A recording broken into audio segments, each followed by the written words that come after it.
BJP দল আৰু মুখ্যমন্ত্ৰী হিমন্ত বিশ্ব শৰ্মাৰ বিৰুদ্ধে সৰব হৈছে কংগ্ৰেছ বিধায়ক জাকিৰ হুছেইন সিকদাৰ।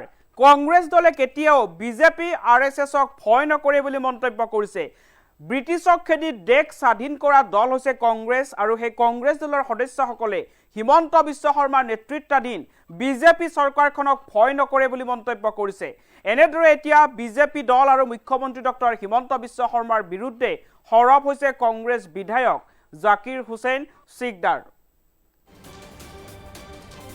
কংগ্ৰেছ দলে বিজেপি আৰু আৰএছএছক কেতিয়াও ভয় কৰি নাথাকে। আমি হিমন্ত বিশ্ব শৰ্মাৰ বিজেপি নেতৃত্বাধীন চৰকাৰখনক ভয় নকৰো। আমি কংগ্ৰেছ দলৰ সদস্য যিসকলে ব্ৰিটিছক খেদি দেশ স্বাধীন কৰিছিল। মুখ্যমন্ত্ৰী ৰাজ্যৰ বিজেপি চৰকাৰৰ বিৰুদ্ধে সৰব হৈছে কংগ্ৰেছ বিধায়ক জাকিৰ হুছেইন সিকদাৰ। কংগ্ৰেছৰ বিষয়ববীয়াসকলৰ ঘৰত বীৰ দৰ্পে জিলিকি থাকিব হাতৰ ছবি। সকলো কৰ্মকৰ্তাই প্ৰমাণ কৰিছে যে আমি কংগ্ৰেছৰ নীতি আদৰ্শত বিশ্বাসী। বিজেপি অগপৰ বিধায়ক নেতা কৰ্মীসকলে কংগ্ৰেছৰ কাৰ্যসূচীক লৈ এতিয়া ভয় খাইছে। বিজেপিয়ে অসমৰ মাটি সুৰক্ষিত কৰি ৰখাৰ কথা কয়, কিন্তু এই চৰকাৰখনে কি কৰিছে বুলি প্ৰশ্ন কৰিছে। কংগ্ৰেছ দলত আৰম্ভ হৈছে এতিয়া #কংগ্ৰেছ পৰিয়াল মিছন অভিযান। সোমবাৰৰ পৰা কামৰূপ জিলাত আৰম্ভ হৈছে কংগ্ৰেছৰ এই মিছন। জিলাৰ পৰা মণ্ডললৈকে প্ৰতিটো কংগ্ৰেছ পৰিয়ালে পদূলিত আঁৰিব দলীয় পতাকা। ছেপ্টেম্বৰ মাহলৈ 30,000 দলীয় পতাকা লগোৱাৰ সংকল্প কামৰূপ জিলা কংগ্ৰেছৰ। কংগ্ৰেছ দলে কেতিয়াও আৰএছএছ আৰু বিজেপিক ভয় কৰি নাথাকে। কোনোপধ্যেই কংগ্ৰেছে বিজেপিক ভয় নকৰে, মুখ্যমন্ত্ৰী হিমন্ত বিশ্ব শৰ্মাক ভয় নকৰে। কংগ্ৰেছ দলৰ সদস্যসকলে ব্ৰিটিছক খেদি ব্ৰিটিছৰ বিৰুদ্ধে যুঁজ দি ভাৰতবৰ্ষ বা এই দেশখন স্বাধীন কৰিছিল। গতিকে দেশ স্বাধীন কৰা কংগ্ৰেছ দলৰ সদস্যসকলে কোনোপধ্যেই বিজেপিক ভয় নকৰে, আৰএছএছক ভয় নকৰে বুলি জাকিৰ হুছেইন সিকদাৰে এইবাৰ মন্তব্য কৰিছে। আৰু মুখ্যমন্ত্ৰী ৰাজ্যৰ বিজেপি চৰকাৰৰ বিৰুদ্ধে সৰব হৈছে কংগ্ৰেছ বিধায়ক জাকিৰ হুছেইন সিকদাৰ। কংগ্ৰেছৰ বিষয়ববীয়াসকলৰ ঘৰত বা কৰ্মীসকলৰ ঘৰত বীৰ দৰ্পে জিলিকি থাকিব হাতৰ প্ৰতীক। সকলো কৰ্মকৰ্তাই প্ৰমাণ কৰিছে যে আমি কংগ্ৰেছৰ নীতি আদৰ্শত বিশ্বাসী। বিজেপি অগপৰ বিধায়ক নেতা কৰ্মীসকলে কংগ্ৰেছৰ কাৰ্যসূচীক লৈ এতিয়া ভয় খাইছে, যিহেতু কংগ্ৰেছ দলে এতিয়া অভিযান আৰম্ভ কৰিছে আৰু তাক লৈ এতিয়া ভয় খাইছে বিজেপিয়ে। অসমৰ মাটি সুৰক্ষিত কৰি ৰখাৰ কথা কোৱা এই চৰকাৰখনে কি কৰিছে বুলি এতিয়া প্ৰশ্ন কৰিছে। কংগ্ৰেছ দলত এতিয়া #কংগ্ৰেছ পৰিয়াল মিছন আৰম্ভ হৈছে আৰু এই কাৰ্যসূচীত উপস্থিত থাকি এতিয়া বিজেপি চৰকাৰ, আৰএছএছ আৰু মুখ্যমন্ত্ৰী হিমন্ত বিশ্ব শৰ্মাৰ বিৰুদ্ধে সৰব হৈছে কংগ্ৰেছ বিধায়ক জাকিৰ হুছেইন সিকদাৰ। এই সন্দৰ্ভত কংগ্ৰেছ বিধায়কগৰাকীৰ মন্তব্য আছে, শুনাব লৈছো।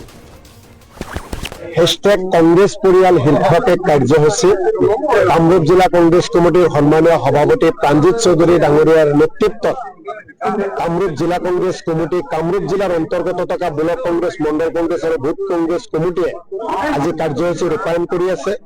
এই কাৰ্যসূচীৰ মূল কথাই হ'ল জিলা কংগ্ৰেছ কমিটিৰ সভাপতি ডাঙৰীয়াৰ ঘৰৰ পৰা আৰম্ভ কৰি ব্লক কংগ্ৰেছ, মণ্ডল কংগ্ৰেছ, বুথ কমিটিৰ কংগ্ৰেছ কমিটিৰ সভাপতিসকলৰ ঘৰত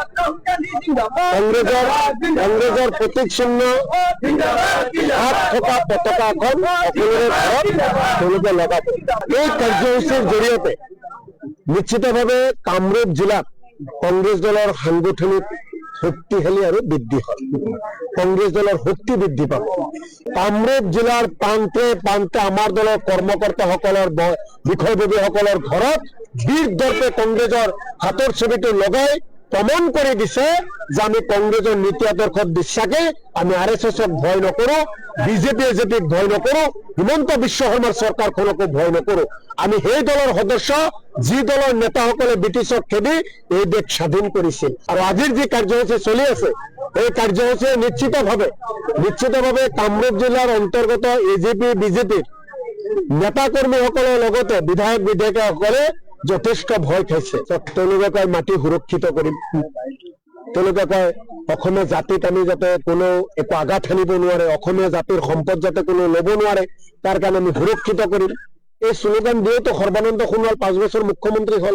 এই শ্লোগান দিয়েতো হিমন্ত বিশ্ব শৰ্মাই মুখ্যমন্ত্ৰী হল, দুবাৰকে বিজেপি চৰকাৰ চলালে। আমি কংগ্ৰেছ আগৰ পৰাই কৈ আছিলো নে নাই, জাতি মাটি ভেটি ৰক্ষাৰ এই চৰকাৰ নহয়, অসমীয়া জাতিক বিক্ৰী কৰিব, অসমৰ ভেটিক বিক্ৰী কৰিব, অসমৰ মাটিক বিক্ৰী কৰিব এই বিজেপি চৰকাৰে। হিমন্ত বিশ্ব শৰ্মাই নাগপুৰৰ নিৰ্দেশত, নৰেন্দ্ৰ মোদী অমিত শ্বাহৰ নিৰ্দেশত আৰু গুজৰাটৰ সেই ব্যৱসায়ীসকলৰ নেতৃত্বত, তেওঁলোকৰ নিৰ্দেশত অসমৰ সকলো সম্পদ মাটি আদানী আম্বানীক ডাঙৰ ডাঙৰ কোম্পানীক বিজেপিৰ মিত্ৰসকলৰ হাতত গতাই দিব বিচাৰে। বিভিন্ন প্ৰান্তত বহু কথা পোহৰলৈ আহিছে। কংগ্ৰেছ দলে বহু অভিযোগ আনিছো। এটা সময়ত অসমৰ ৰাইজে আমাক বিশ্বাস কৰিব খোজা নাছিল, কিন্তু এটা প্ৰমাণ হবলৈ গৈ আছে। আজি 3000 বিঘা মাটি অসমৰ ভূমিপুত্ৰসকলে বসবাস কৰা এলেকাৰ 3000 বিঘা মাটি দিবলৈ ওলাইছিল। আমি আগৰ পৰাই কৈ আছো, বিশ্বাস কৰা নাই। যেতিয়া ন্যায়ালয়ৰ মজিয়াতে কথাখিনি উত্থাপন হৈছে, ন্যায়ালয়ৰ পৰা যেতিয়া মানুহে জানিছে বুজিছে, অসমৰ সকলো ৰাইজে ধিক্কাৰ দিছে। অসমৰ সকলো ৰাইজ সজাগ হ'ব লাগে।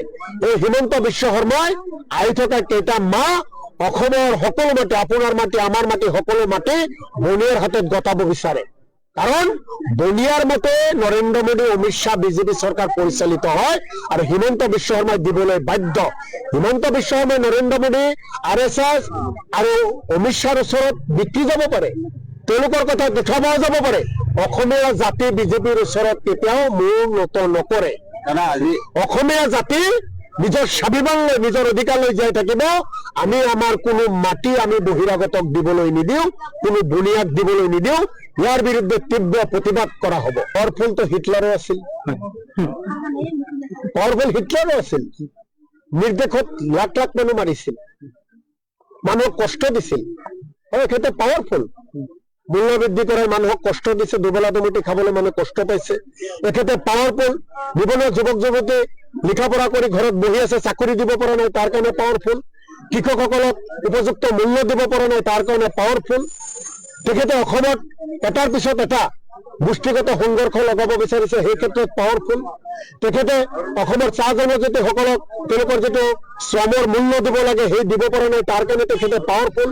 অসমত বিভাজন কৰাৰ কাৰণে, শংকৰদেৱ মাধৱদেৱ আজান ফকীৰৰ শান্তিৰ অসমখনত অশান্তিময় পৰিৱেশ কৰাৰ কাৰণে যিখিনি কৰিব লাগে সেই পাৱাৰ হিমন্ত বিশ্ব শৰ্মাৰ আছে, সেইকাৰণে তেখেতে পাৱাৰফুল।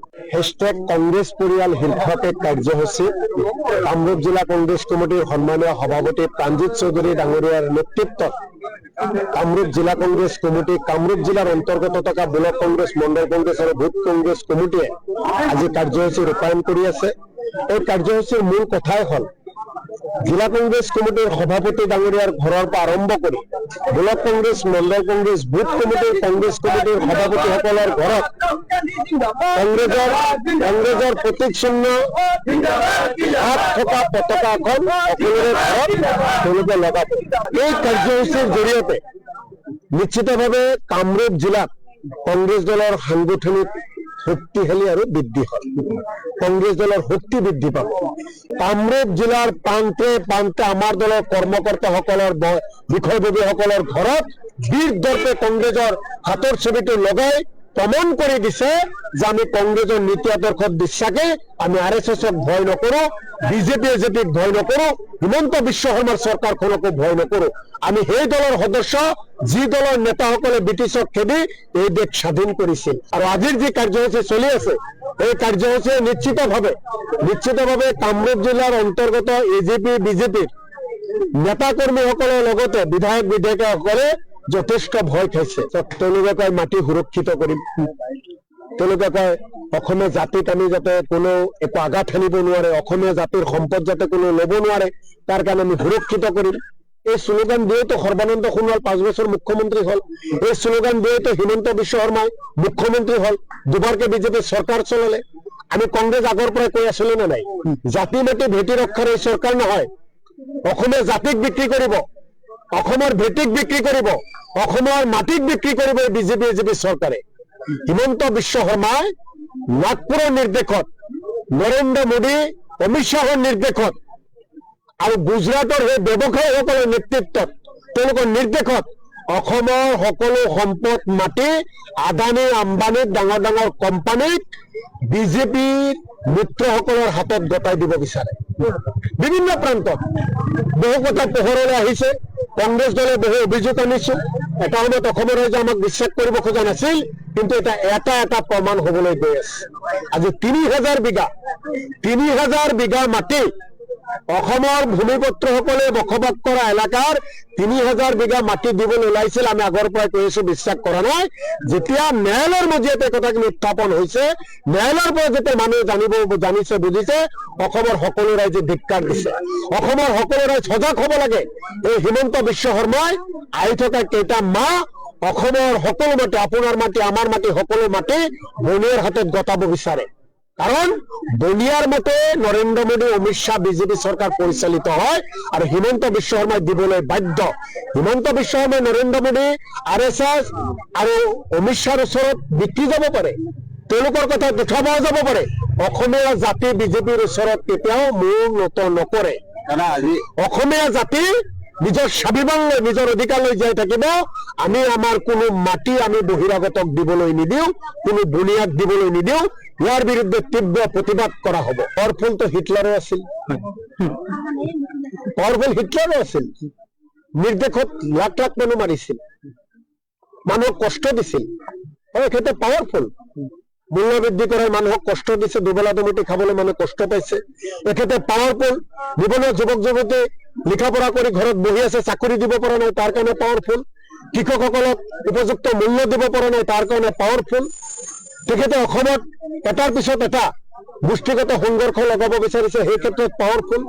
তেখেতে অসমৰ চাহ জনজাতিসকলক তেওঁলোকৰ যিটো শ্ৰমৰ মূল্য দিব লাগে সেই দিব পৰা নাই, তাৰ কাৰণে তেখেতে পাৱাৰফুল। অসমত বিভাজন কৰাৰ কাৰণে শংকৰদেৱ মাধৱদেৱ আজান ফকীৰৰ শান্তিৰ অসমখনত অশান্তিময় পৰিৱেশ কৰাৰ কাৰণে যিখিনি কৰিব লাগে সেই পাৱাৰ হিমন্ত বিশ্ব শৰ্মাৰ আছে। সেইকাৰণে তেখেতে পাৱাৰফুল।